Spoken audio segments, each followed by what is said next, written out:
दोस्तों, जब से भारत ने पाकिस्तान पर मिसाइल अटैक किया है, पूरे पाकिस्तान में सिर्फ एक ही गूंज सुनाई पड़ रही है और वो है भारत के हमले की गूंज।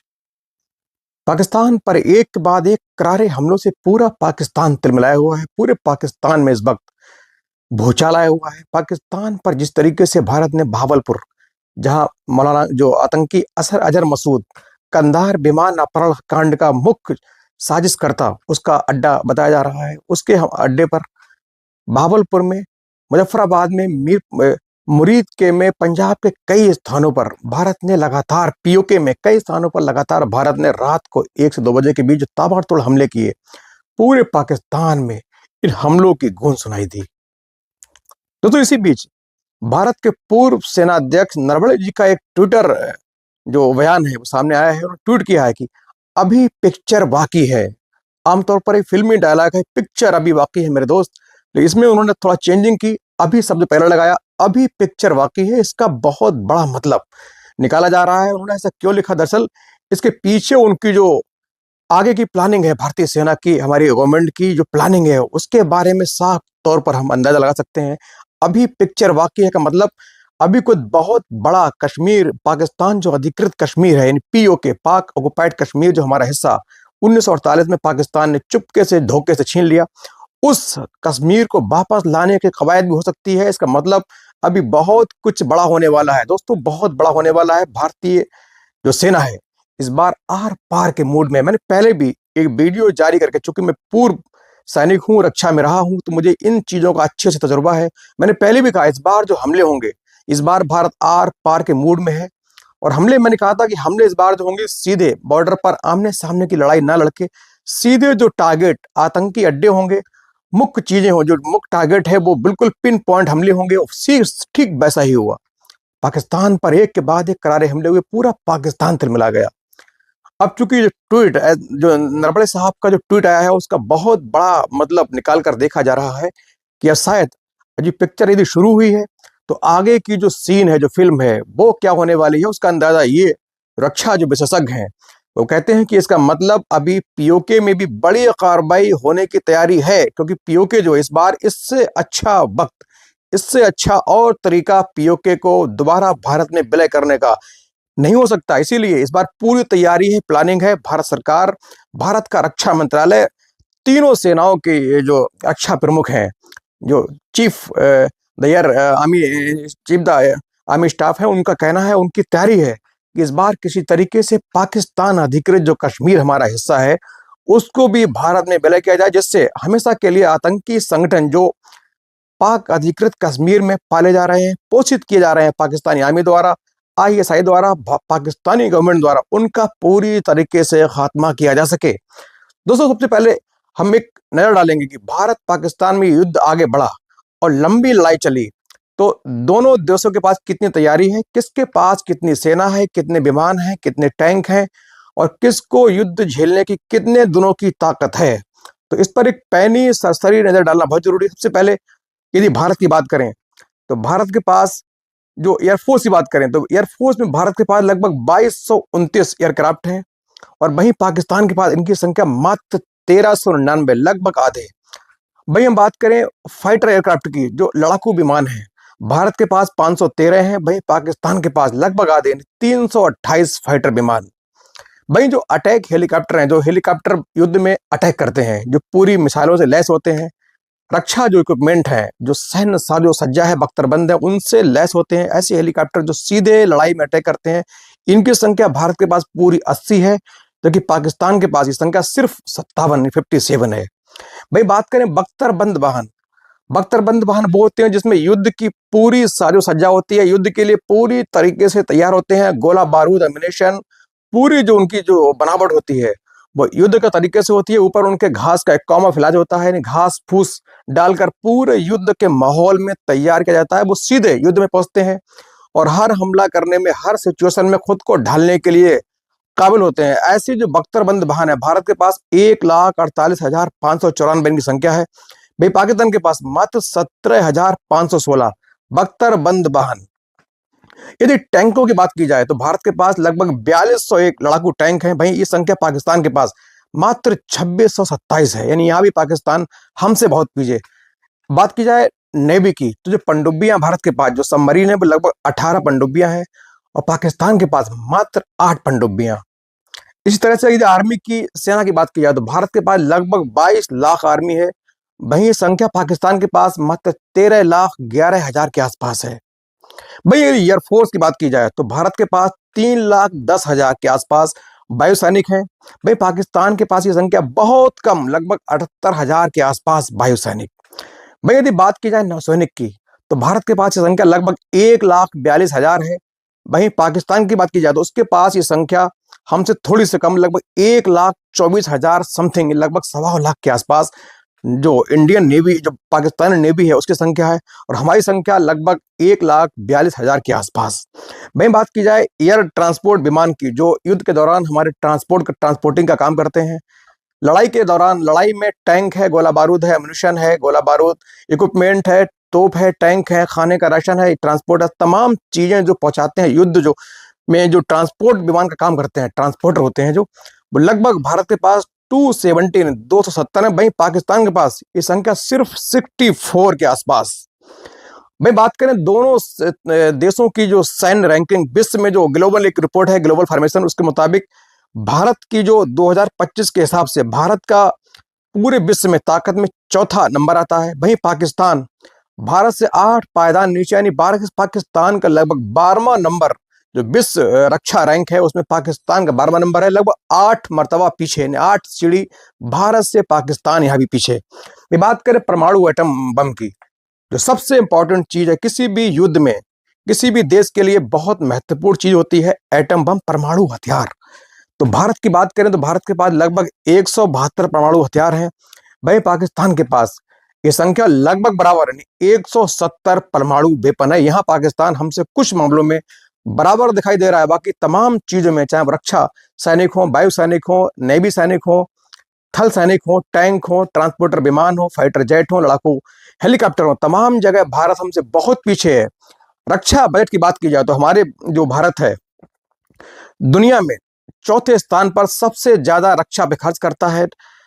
इसका जो रक्षा बजट है लगभग 86.1 अरब डॉलर सालाना। भी पाकिस्तान का हमसे लगभग 8 गुना कम, 8 सीढ़ियां स्टेप पीछे है। लगभग 10.2 अरब डॉलर पाकिस्तान का रक्षा पे खर्च होता है। यहाँ भी हम पाकिस्तान से 8 गुना आगे हैं। दोस्तों बहुत पाकिस्तान से हमारी जो स्थिति है बहुत मजबूत है। और उनके तौर पर यदि लड़ाई हुई, लंबी चली, तो ये चीजें जो है मैंने बताई, ये बहुत ज्यादा किसी भी देश की सुरक्षा पर प्रभाव डालेंगे, क्योंकि लड़ाई में ये चीजें जो है सबसे ज्यादा कारगर महत्वपूर्ण होती है। क्योंकि मैं रक्षा में रहा हूं तो इन चीजों का जो विश्लेषण है वो करना बहुत जरूरी है। आपको मालूम होना चाहिए कि आपके देश के पास कितनी रक्षा से जुड़ी चीजें हैं, आपका देश कितना मजबूत है, आपका देश कितने सुरक्षित हाथों में है, जिससे आने वाले वक्त में आपको अपने देश को लेकर एक स्थिति है मजबूत रहे, आप दृढ़ रहें, आपको देश पर पूरा भरोसा रहे, आप अपने देश के साथ मजबूती से स्टैंड करते रहें। दोस्तों जब से हमला हुआ है पाकिस्तान पर, तब से पाकिस्तान लगातार ये धमकी दे रहा है कि अब वो भी भारत के खिलाफ कोई कायराना हरकत, जो धमाका है, करेगा, इस हमले का बदला लेगा। हालांकि भारत ने उसके तमाम जो आतंकी संगठन है उस तरह से चिन्हित करके टारगेटेड हमले किए हैं। लेकिन पाकिस्तान का कहना है कि भारत ने हमारे मस्जिद और घर और बाकी दूसरे जो शिक्षा के क्षेत्र हैं उन पे हमला किया है। भारत ने कहा है कि उनका इरादा सेना को छेड़ना नहीं है, आम पब्लिक को छेड़ना नहीं है, युद्ध का इरादा नहीं है, लेकिन जो आतंकी संगठन है उसको पूरी तरीके से खत्म करने के लिए भारत अब प्रतिबद्ध है। और दोस्तों सैकड़ों 85 साल से, दशकों से भारत आतंकवाद नाम के विष को झेल रहा है। कश्मीर में आपने देखा हो किस तरह से हमले होते हैं, हजारों हमारे सैनिक शहीद होते हैं, तमाम जो माँ बहनें हमारी विधवा होती हैं, बच्चे यतीम होते हैं, तमाम वाहन को उड़ाया जाता है। कब से भारत इस आतंकवाद कोरोना पूरे विश्व का अगर होता है, लेकिन विश्व का कोई ध्यान इस ओर नहीं गया। भारत कब से लगातार इस हमले को झेल रहा है। इस बार भारत ने 1971 के बाद सबसे बड़ी कार्रवाई की है पाकिस्तान के खिलाफ, पाकिस्तान को तोड़ कर रख दिया। पाकिस्तान की जो जड़ें हैं हिल गई हैं, पाकिस्तान इस वक्त भय में है, अब लगातार गिड़गड़ा रहा है अंतर्राष्ट्रीय मीडिया के आगे, जो बड़े बड़े देश हैं उनके आगे।